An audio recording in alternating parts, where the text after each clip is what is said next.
Instagram stories for Monday, July 14th. I'm your host, Daniel Hill. Do you remember how on the weekend edition of the show, I talked about how YouTube was taking measures to crack down on unoriginal content and how people took that way too far with what that actually meant? Well, good news, Facebook is doing something similar. We'll talk about it today. They are taking efforts to prevent unoriginal content from being promoted on the platform.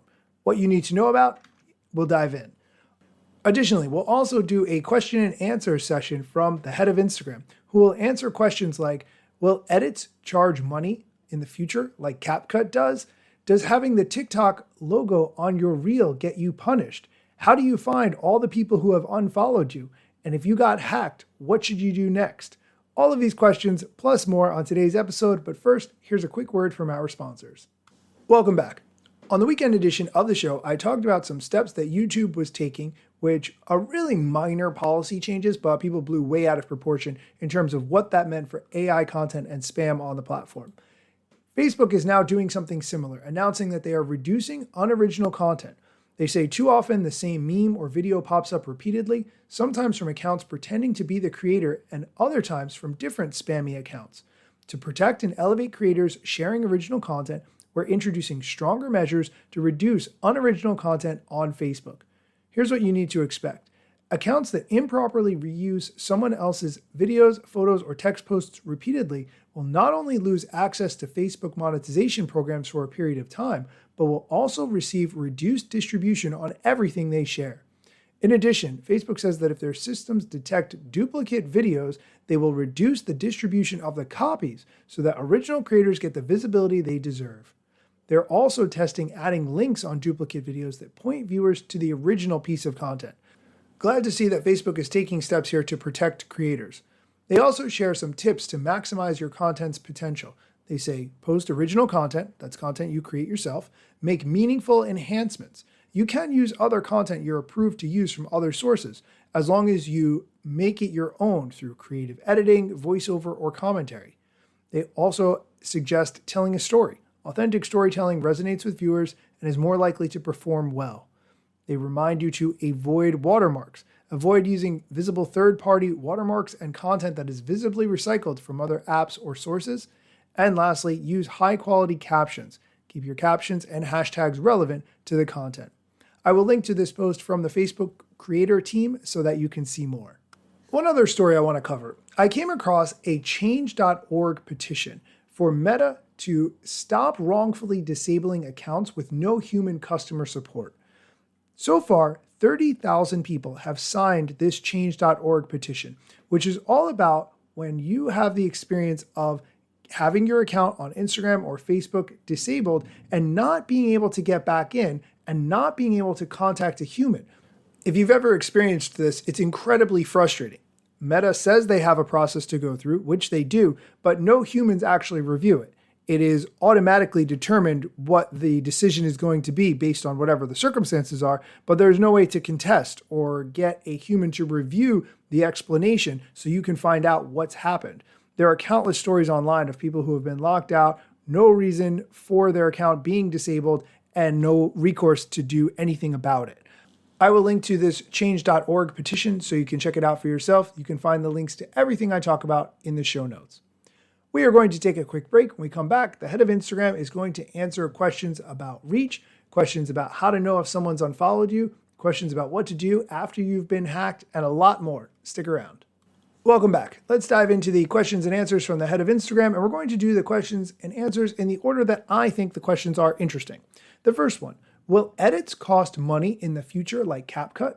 I like this question because the price of CapCut is absolutely outrageous compared to what it was. Now, I understand the business model, which is to get people hooked on a free product or very low cost, and then as they get more comfortable with it, you add more features and then justify the cost increase through more features. I understand this from a business standpoint and a psychological standpoint. However, in the case of CapCut, they have just put more and more features behind a paywall and just continue to increase the cost, where now the cost is wildly different based on what country you live in and can be as much as $20 per month. This is for a platform that was formerly free, which, by the way, you're using to make content to post on TikTok. ByteDance owns CapCut and TikTok. They're getting revenue from when you post. It's a very layered system that I don't like at all. Here's Adam's answer to whether or not edits will ever have a cost associated with it. The plan is to keep edits free. We may need to charge for certain features if they cost too much to actually run, but so far we've been able to provide the whole thing for free, so check it out. Okay, just as a reminder, Instagram made $61 billion of annual revenue in 2023, and it was estimated that they made $70 billion of revenue in 2024. So I'm pretty confident that they can afford to add these features. Okay, let's go on to the next question, which is a bit of detective work. How do I find out if someone unfollowed me? You might be tempted to try to find an app to do this for you. Don't do that. That's not a good look. You're going to have to input your username and password, and then you are likely to get hacked and not get the information you want anyway. Adam explains how to look at someone's profile page in order to figure out whether or not they are following you, and that will be the clue. We don't proactively tell people if someone unfollows them, but if you do go to their profile, you should be able to figure it out by looking at that follow button. And if it says follow back or just follow, that'll let you know. Okay, the next question has to do with reach. How does the algorithm treat carousel posts that mix photos and videos? Are they penalized? Good question. This really comes down to the content. Do people like that carousel, which includes photos and videos, more or less than they like your other posts? No, if you want to mix videos and photos and carousels, that's great. Go on ahead. It will not hurt your reach. It will not necessarily help your reach. It'll just do well or not based on how much people are engaging with it. Let's go on to the next question, which has to do with being verified and getting that blue check mark. Back in the day, this was such a big deal because you couldn't just buy your way into getting a blue check mark. You had to prove that you were worthy to have it. And to do that, you needed to have coverage in media sources. However, since Instagram added the ability to buy the blue check mark of verification, this has not come up very often. So let's do this question. How can I get verified? Here's Adam's answer. There are two ways to get verified. You can buy a verification badge. We will verify your identity and actually provide you some other services, including some more protections against impersonation. Or if you have a lot of press about you, you can apply for verification, and you can do that through the app. Either way works. Okay, let's go on to the next question, which has to do with horizontal video. To be clear, Instagram video is portrait, meaning it works on your phone the way you hold your phone. YouTube is landscape or horizontal, which is what this person is asking about. From a creator perspective, it is incredibly frustrating to have to make different videos for different platforms. You often have to shoot it 2 times or mess with the zoom. That's not really what you want to do.